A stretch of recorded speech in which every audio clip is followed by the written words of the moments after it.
Le matin du 17 mars 2024, sur les rives nord du lac de Tibériade, l'une des découvertes les plus importantes et les plus mystérieuses de l'histoire de l'humanité a eu lieu. Le soleil se levait à nouveau sur les collines calcaires du désert de Judée. Après 17 ans de tentatives infructueuses dans la région labyrinthique de Qumran, le docteur Miriam Feldstein, archéologue émérite de l'université hébraïque de Jérusalem, découvrit une étroite fissure rocheuse comblée par un ancien glissement de terrain. Elle ne savait pas encore que cette découverte marquerait non pas la fin de sa carrière, mais le début d'une nouvelle ère. Lorsque la lumière vacillante de sa lampe pénétra dans ses compartiments secrets, intacts depuis des siècles, elle découvrit un parchemin scellé à la cire, enveloppé dans des toiles de lin couvertes de poussière et de traces du temps, tel le gardien d'un secret ancestral. Ce parchemin de 42 cm de long, apporté au campement et examiné avec soin et beaucoup d'efforts sous une lumière ultraviolette à haute résolution, a provoqué un choc considérable chez les chercheurs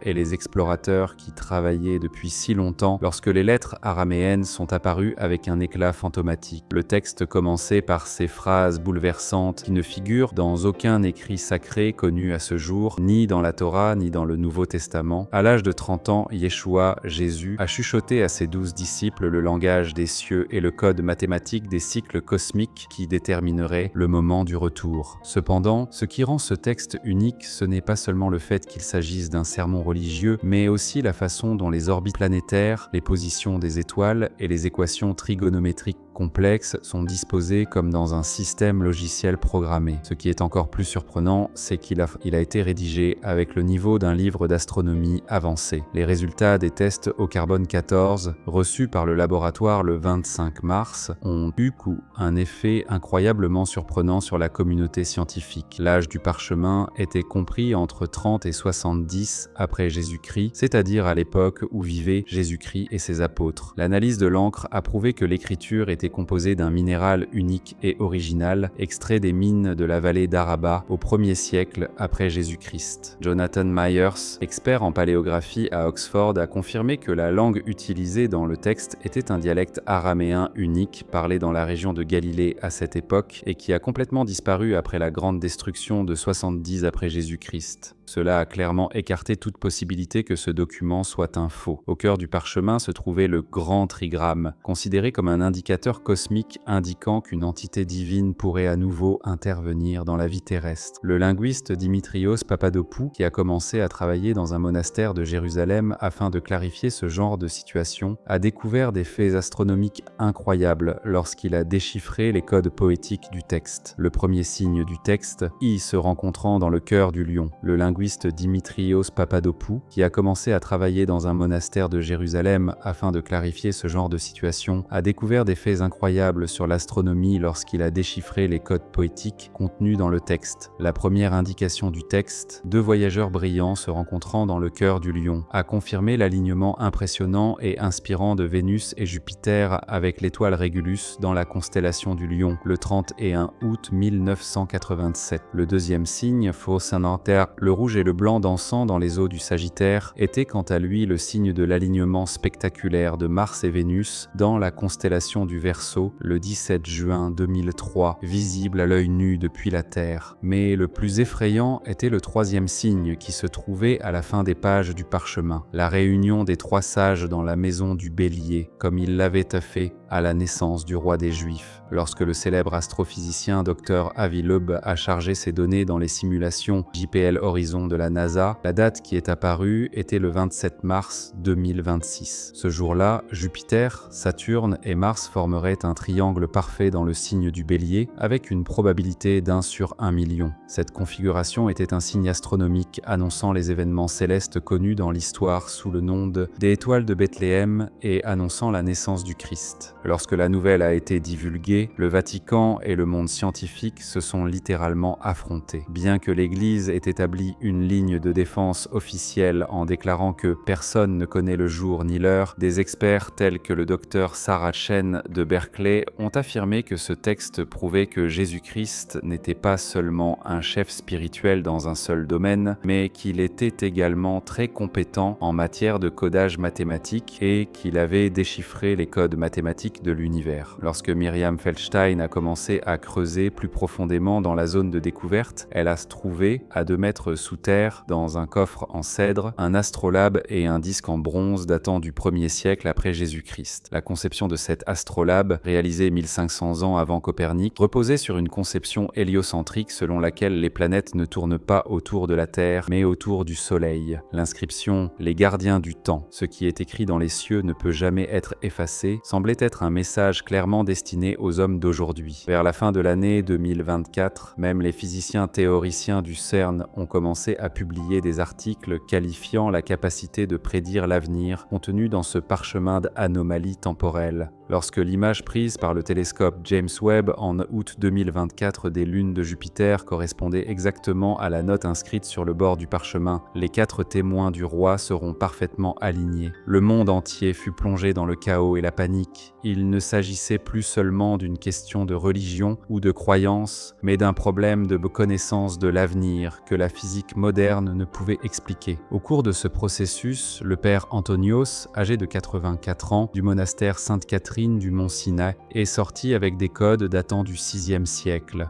Les codes indiquaient que des moines byzantins avaient trouvé et examiné ce parchemin en 542, mais qu'ils l'avaient scellé à nouveau dans la grotte, car ils n'avaient pas pu le déchiffrer avec la technologie de l'époque. Les moines avaient alors inscrit la note suivante sur le parchemin. Lorsque les générations futures apprendront à lire le ciel comme on lit une feuille de papier, le temps de ce saut sera venu. Le matin du 27 mars 2026, alors que l'heure approchait, des millions de personnes terrifiées, de Jérusalem à Pékin, de Londres à New York, ont levé les yeux vers le ciel. Lorsque le jour tant attendu arriva, Jupiter, Saturne et Mars s'alignèrent, silencieusement mais majestueusement dans le signe du Bélier, et aucune apocalypse physique ne se produisit. Cependant, l'humanité connut des bouleversements irréversibles dans ses connaissances et sa conscience. Pour la première fois dans l'histoire, la science et la foi se sont réunies au même point mathématique, se sont rencontrées et se sont entendues dans la même réalité cosmique. Des collaborations interinstitutionnelles ont vu le jour, l'Observatoire du Vatican et l'Université hébraïque ont créé une commission commune d'archéoastronomie. Le parchemin, quant à lui, est aujourd'hui exposé au musée d'Israël, derrière des vitres par balles, en raison de son caractère impressionnant et de son importance culturelle. Sur la plaque devant le parchemin est inscrite cette question impressionnante et intrigante. Est-ce ce texte qui a prédit l'avenir, ou avons-nous choisi de regarder dans la direction qu'il nous indiquait? Ou peut-être les deux étaient-ils vrais? Comme l'a déclaré le docteur Feldstein avec sagesse dans son discours d'adieu, l'univers murmure à chaque instant. Mais ce n'est qu'après 2000 ans de silence que nous avons réussi à déchiffrer ce code grâce à la science des statistiques et à des formules mathématiques précises. Cette découverte a prouvé à l'humanité que nous ne vivons pas dans un monde aussi incohérent et aléatoire, mais au contraire dans un monde régi par des calculs merveilleux. Cela nous a rappelé une fois de plus que l'humanité est une horloge divine fonctionnant selon un ordre prodigieux. Aujourd'hui, après le grand alignement de 2026, l'humanité vit cette nouvelle période de prise de conscience, non pas avec crainte, mais avec sérénité, dans la compréhension et la conscience de cette vie. Car nous savons désormais que la danse des étoiles n'est pas seulement un spectacle lumineux, mais une forme de communication, une sorte de langage gravé dans le temps et l'existence même qui ne demande qu'à être découvert. Et peut-être que le véritable miracle réside dans le fait que cet écrit nous est attendu pendant 2000 ans dans les profondeurs de cette grotte, jusqu'au moment où nous en avions besoin, pour ensuite nous éclairer sur toutes ces questions qui intriguent l'humanité. Le ciel n'est plus seulement constitué d'étoiles, il est un pont très important pour notre humanité, notre passé et notre avenir.